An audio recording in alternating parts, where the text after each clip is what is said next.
The topic is electric flux. Electric flux is the total number of electric field lines passing through given surface. This is very important topic of this chapter of electrostatics, or this chapter also relates with the Gauss's theorem. ये topic electric flux में इसके दो फॉर्मूले हैं, दो concept है। सबसे basic concept ये है कि इलेक्ट्रिक फील्ड लाइंस किसी भी सरफेस से पास होने वाले टोटल नंबर ऑफ लाइंस को इलेक्ट्रिक फ्लक्स बोलते हैं। Total number of lines. Electric flux एक स्केलर क्वांटिटी है, इसमें कोई डायरेक्शन नहीं होती। इलेक्ट्रिक फ्लक्स निकालने का जो मैथमेटिकल फॉर्मूला है, इलेक्ट्रिक फ्लक्स इलेक्ट्रिक फील्ड और area vector of the surface पे डिपेंड करता है। ये डिपेंड करता है electric field and area vector of the surface पे डिपेंड करता है। इलेक्ट्रिक फ्लक्स को मैं फाई से डिनोट करता हूं। इलेक्ट्रिक फ्लक्स निकालने के लिए हमें तीन चीज की जरूरत होगी। एक, इलेक्ट्रिक फील्ड और उसकी डायरेक्शन। दूसरी, एरिया वेक्टर और उसकी डायरेक्शन। एरिया वेक्टर अपने सरफेस का होगा और उस दोनों के बीच में एंगल, या आप यहाँ पे कह सकते हैं कि उसका कॉस कंपोनेंट भी कह सकते हैं। तो यहाँ पे ये जो आप देख रहे हैं, तो electric flux phi is the dot product of electric field and area vector. It is dot product of electric field and area vector, while dot product itself is a scalar product. So the product, the quantity which is in product, after the product the quantity is scalar quantity. So electric flux is scalar quantity. So phi equal to vector E dot vector EDS, where it is EDS cos theta, where theta is angle between electric field and area vector. Area vector ds। तो ds हमने surface लिया है, surface का area vector लिया है, और n cap एक unit vector हमने सपोज किया है जो परपेंडिकुलर टू सरफेस है, जिस सरफेस की इलेक्ट्रिक फील्ड हमें निकालनी है। तो मैंने यहाँ पे तीन एग्जांपल लिया है। इस तीन एग्जांपल में यहाँ पे राइट डायरेक्शन में इलेक्ट्रिक फील्ड, हमने सभी तीनों फिगर में राइट डायरेक्शन में इलेक्ट्रिक फील्ड लिया है। तो सबसे पहले डायरेक्शन में हमने इलेक्ट्रिक फील्ड राइट डायरेक्शन में लिया, ये है, और ये एरिया वेक्टर है। तो दोनों की direction N cap area vector की डायरेक्शन में, और इलेक्ट्रिक फील्ड यहाँ पे है।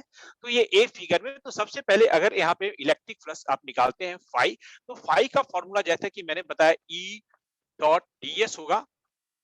तो यहाँ पे क्या होता है कि दोनों की डायरेक्शन, इलेक्ट्रिक फील्ड की डायरेक्शन और ये एन कैप जो है वही ds कैप की डायरेक्शन है। तो दोनों की डायरेक्शन सेम है, तो आप इसको phi ds eds cos zero कह सकते हैं, क्योंकि सेम डायरेक्शन है। cos जीरो की वैल्यू 1 होती है, तो इलेक्ट्रिक फ्लक्स इसके लिए यहाँ पे E डॉट ds हो गया। तो फाई का फॉर्मूला यहाँ पे बिल्कुल सिंपल सा eds हुआ, क्योंकि यहाँ पे थीटा की वैल्यू इस कंडीशन में 0 हो गया। इलेक्ट्रिक फील्ड और एरिया वेक्टर दोनों सेम डायरेक्शन में है, इसीलिए। अगर यहाँ सेकंड फॉर्मूला में हमने क्या किया कि ये वाला पोर्शन जो आप देख रहे हैं, ये हमने यहाँ पे एरिया लिया था, सरफेस लिया था। अब यहाँ पे सरफेस हमने ये ले लिया है, और इसका परपेंडिकुलर डायरेक्शन ये हो गया एन कैप, जो इलेक्ट्रिक फील्ड के 90 डिग्री यहाँ पे आता है। तो मैं इस सेकंड वाले फिगर, बी वाले फिगर में अगर इलेक्ट्रिक फ्लक्स निकालूंगा, तो ये फॉर्मूला हमारे पास E डॉट ds निकालूंगा, तो हमारे पास ये EDS cos 90 हो जाएगा। और जैसा कि आप जानते हैं cos 90 की वैल्यू 0 होता है, तो यहाँ इलेक्ट्रिक फ्लक्स 0 हो जाएगा। या आप ऐसे भी कह सकते हैं कि आपकी total number of electric field line passing through this surface is 0। So electric flux is also the total number of electric field lines passing through that given surface. अगर आप किसी तरीके से किसी सरफेस से total number of electric field lines निकाल लेते हैं, तो वही उसका इलेक्ट्रिक फ्लक्स है। अदरवाइज आप EDS cos थीटा करके भी या EDS cos थीटा करके निकाल सकते हैं, या डॉट प्रोडक्ट इलेक्ट्रिक फील्ड और एरिया वेक्टर निकाल सकते हैं। इसमें थीटा का भी रोल है, और यहाँ पे थीटा जो इलेक्ट्रिक फील्ड और एरिया वेक्टर के बीच का एंगल है वो 90 है। cos 90 की वैल्यू 0, तो इसकी इलेक्ट्रिक फ्लक्स 0 हो जाती है। यहाँ पे सी में हमने एक थर्ड केस लिया है, जिसमें हमने इलेक्ट्रिक फील्ड की तो डायरेक्शन अपनी जगह पे ही है, बट एरिया वेक्टर हमने थोड़ा टिल्टेड कर दिया है। ये कुछ हमने एंगल थीटा है, ये 0 भी नहीं है और 90 भी नहीं है, कुछ समथिंग डिफरेंट वैल्यू है। तो समथिंग डिफरेंट वैल्यू है, तो इस कंडीशन में मैं अगर यहाँ इलेक्ट्रिक फ्लक्स निकालता हूँ, तो यहाँ पे फिर से फॉर्मूला आपका EDS cos थीटा करके वैल्यू आ जाएगी। ये डिपेंड करता है कि थीटा की वैल्यू है कितना। थीटा की वैल्यू अगर 30 होगी तो cos 30 की वैल्यू आप पुट कर देंगे। थीटा की वैल्यू 60 है तो cos 60 की वैल्यू पुट कर देंगे। जो भी थीटा की वैल्यू होगी वो आप यहाँ पे पुट करेंगे। तो यहाँ पे इस तरह से हमने इलेक्ट्रिक फ्लक्स निकालने में हमने बहुत सिंपल सा लगाया phi equal to vector E dot ds हो गया, जो eds cos थीटा हो गया। थीटा की वैल्यू पे डिपेंड कर रहा है, ऐसे तो तीनों वैल्यू पे डिपेंड करेगा electric flux, electric field, area vector और थीटा के बीच में। तो डिफरेंट हमने 3 केस ले लिए। अब यहाँ पे एक हमने ऑलरेडी डिस्कशन कर दिया कि ये स्केलर क्वांटिटी है, मतलब इलेक्ट्रिक फ्लक्स की कोई भी डायरेक्शन नहीं होगी। स्केलर क्वांटिटी है, इस पे कोई भी डायरेक्शन नहीं होगी। और अब मैं यहाँ यूनिट के बारे में बात करता हूँ। तो यूनिट यहाँ पे आप इलेक्ट्रिक फील्ड है और एरिया वेक्टर है तो इसका यूनिट लेंगे। इलेक्ट्रिक फील्ड का यूनिट होता है न्यूटन पर कूलम और एरिया का यूनिट होता है मीटर स्क्वायर। तो इसका यूनिट आप न्यूटन मीटर स्क्वायर पर कूलम, इसका यूनिट हो जाएगा इलेक्ट्रिक फ्लक्स का यूनिट। अब इसके बाद हम इसमें बताएंगे कि जो गॉस थ्योरम आने वाला टॉपिक है, ये गॉस थ्योरम के अंदर भी इलेक्ट्रिक फ्लक्स को ही मेनली गॉस थ्योरम समझाया है। तो गॉस थ्योरम में हम क्या इसको कैसे करेंगे वो मैं अभी आपको क्लियर। देखिए गॉस थ्योरम क्या चीज है। गॉस थ्योरम यहाँ पे कहता है कि गॉस थ्योरम कहता है जो इलेक्ट्रिक फ्लक्स, इलेक्ट्रिक फील्ड और चार्ज के बीच में क्या रिलेशन है, ये गॉस थ्योरम में बताता है। तो इलेक्ट्रिक फील्ड जब आपको निकालना होता है तो इलेक्ट्रिक फील्ड का ऑलरेडी फॉर्मूला स्टार्टिंग चैप्टर में बताया गया, electric field force upon charge या KQ अपॉन R स्क्वायर होता है।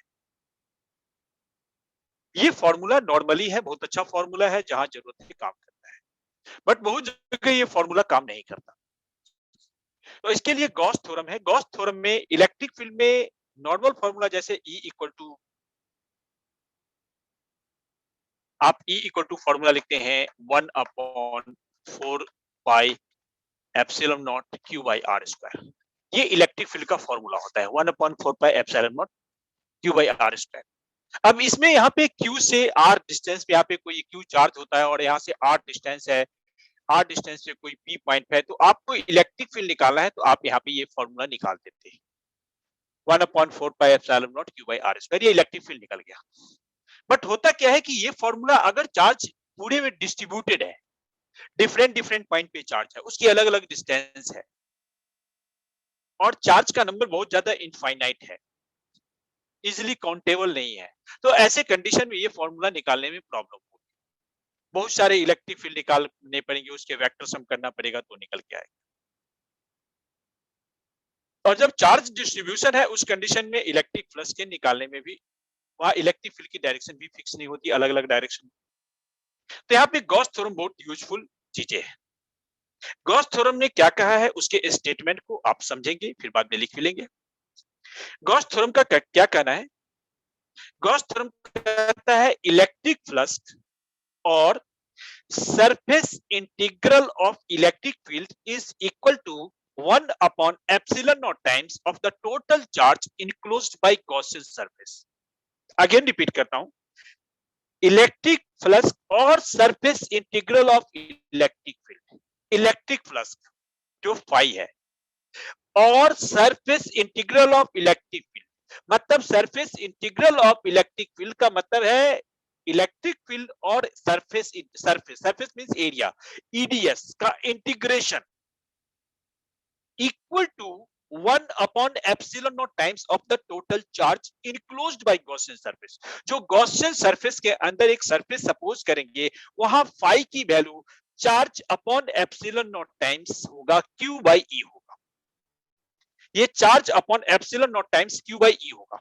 वहां पे देखिए यहाँ पे क्या बताया कि फाई इक्वल टू EDS, यहाँ पे इंटीग्रेशन का साइन है क्योंकि ये DS का इंटीग्रेशन होगा Q by epsilon not times होगा। Q बाई एप्सिलॉन टाइम्स में Q क्या है? Charge inside the surface. इसका मतलब जो भी आप सरफेस सपोज करेंगे, जो गॉसियन सरफेस सपोज करेंगे, उसके अंदर का चार्ज लेना है, बाहर का चार्ज नहीं लेना है। अंदर का ही चार्ज लेना है, बाहर का चार्ज बिल्कुल नहीं लेना है। गॉसियन सरफेस के अंदर, गॉसियन सरफेस क्या होता है? गॉसियन सरफेस एक इमेजिनरी सरफेस होता है, चार्ज से चार्ज के सेंटर पार्ट से, ऑब्जेक्ट के सेंटर पार्ट से जो भी आप डिस्टेंस लेते हैं, उस डिस्टेंस को रेडियस मार्क करके एक सिमेट्रिकल सरफेस सपोज किया जाता है, जिसको गॉसियन सरफेस बोलते हैं। That is imaginary surface. तो जो गॉसियन सरफेस है, जो इमेजिनरी सरफेस है, जिस पॉइंट पे आपको इलेक्ट्रिक फील्ड निकालना है, वो इमेजिनरी सरफेस के ऊपर होगा। उसके अंदर का चार्ज यहाँ पे लिखेंगे आप, और उसके बाहर का चार्ज इसका नहीं लिखेंगे। अगर अंदर में चार्ज नहीं है तो यहाँ 0 लिख देंगे। अगर अंदर का चार्ज है, जितना भी है उतना भी लिख देंगे। टोटल चार्ज अगर Q है और अंदर में Q/2 है, बाहर में Q/2 है, तो बाहर वाला छोड़ देंगे, अंदर वाला Q/3 लिखेंगे। अगर अंदर चार्ज 1/4 है, तो आप वहां Q की जगह 1/4 ही आप लिखेंगे, रिमेनिंग चार्ज को छोड़ देंगे। इनसाइड द गॉसियन सरफेस का चार्ज लेना है। ये बहुत इंपॉर्टेंट चीज है, इसको याद रखना है। तो phi equal to EDS Q/E/ε0, ये हमारा होगा। इसके अंदर आप ये लिखेंगे यहाँ पे electric flux,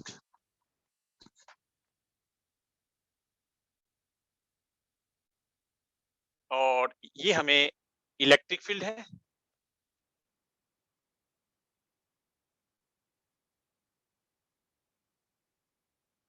DS area factor, and Q इन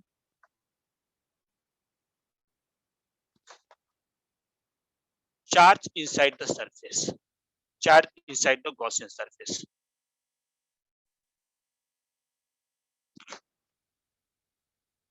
ये यहाँ पे लिख लीजिए, phi electric flux, E electric field, electric field at क्या गॉसियन सरफेस यहाँ पे लिखेंगे,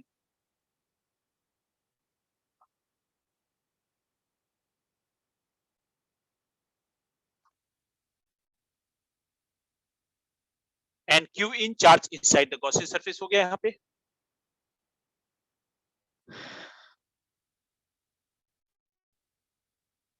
जैसे कि मैं यहाँ पे एक एग्जांपल लेता हूं।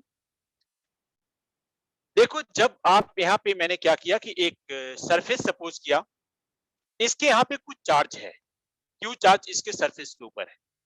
तो जब आप इलेक्ट्रिक फील्ड इस पॉइंट पे निकालेंगे, A1 पे निकालेंगे, तो आपका ये गॉसियन सरफेस, आपका ये गॉसियन सरफेस होगा, सिमेट्रिकल सरफेस हो जाएगा।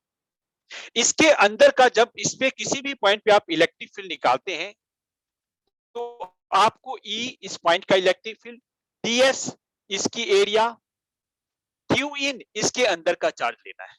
जैसे इस कंडीशन में अंदर चार्ज है ही नहीं, तो इसके अंदर का इलेक्ट्रिक फ्लक्स 0 होगा, क्योंकि phi equal to E dot DS, E भी होगा, DS भी होगा, बट Q नहीं होगा। यहाँ पे Q इक्वल टू यहाँ पे 0 है, तो इस पॉइंट की इलेक्ट्रिक फ्लक्स 0 आ जाएगी। जब आप आउटसाइड लेंगे, क्योंकि चार्ज आपके सरफेस के ऊपर है, आपने बाहर का एक पॉइंट लिया, तो यहाँ पे गॉसियन सरफेस ये बनेगा, इमेजिनरी सरफेस, सिमेट्रिकल सरफेस। अब इसके अंदर सारा चार्ज है, तो यहाँ पे इलेक्ट्रिक फ्लक्स निकल के आएगी, क्योंकि इसके अंदर चार्ज है समथिंग। तो इसके अंदर का चार्ज, आपको जो भी चार्ज है तो लेंगे, नहीं है तो छोड़ देंगे, बहुत सिंपल सा है। गॉसियन सरफेस इमेजिनरी सरफेस है। कौन सी इमेजिनरी? सेंटर से डिस्टेंस लेना, उस डिस्टेंस को रेडियस मान के, कौन सी डिस्टेंस? जिस डिस्टेंस पे आपको इलेक्ट्रिक फील्ड निकालना है, जिस डिस्टेंस पे इलेक्ट्रिक फील्ड निकालना है, वो डिस्टेंस सेंटर से लेना, उसको रेडियस मान के एक सर्कमफेरेंस या स्फीयर इमेजिनरी कर लेना है, सपोज कर लेना है, वो गॉसियन सरफेस हो गया, वही क्लोज लूप हो गया। उसके अंदर का चार्ज लिखेंगे, बाहर का चार्ज नहीं लिखेंगे। ये सबसे इंपॉर्टेंट पॉइंट है।